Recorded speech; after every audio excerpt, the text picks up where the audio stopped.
Tegekeddwa abavuzi b'ennyonyi abeegattira mu kibiina kyabwe Uganda Professionals Pilot Association okusobola okwagazisa emiti emito omulimu guno ogw'okuvuga ennyonyi wamu n'okumanya engeri omuvuzi w'ennyonyi gy'alina okweyisaamu era nga gugguddwawo Ssaabaminisita wa Uganda Nabbanja.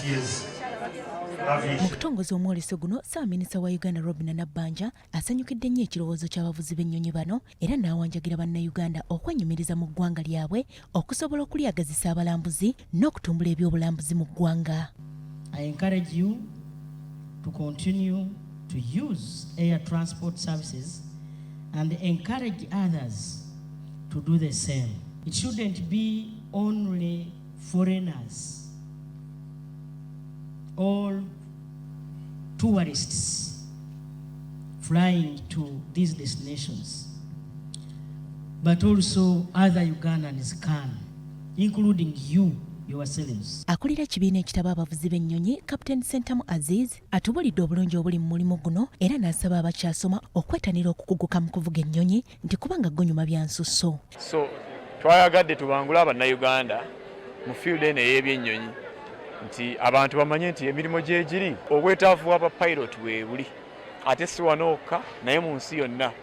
Kakati twayagadde nnyo tubangula abaana naddala ba musaayi muto ku field eno. Ssenkulu w'ekitongole ekivunaanyizibwa kulabirira ennyonyi Engineer Fred Bamwesije agamba kino kikyali kituuza nti era bategekedde bannayuganda ebyokuyiga ntoko mu mwoleso guno. Twetaaga kufuna enamba emala egenda okutukolera mu industry yaffe eyeeyongera bulijjo naye nga abakozi bo n'obukugu bwabwe nga tibweyongera nga industry bwetambula.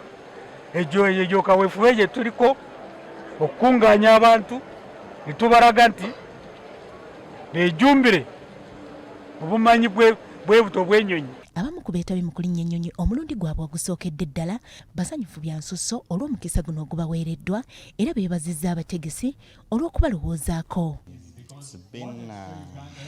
It's been an awesome experience because at first we were disappointed that the weather wasn't letting us go, but later when it came through, it feels better to be there in the skies. Then you can't miss getting that feeling of as if we have potholes up there.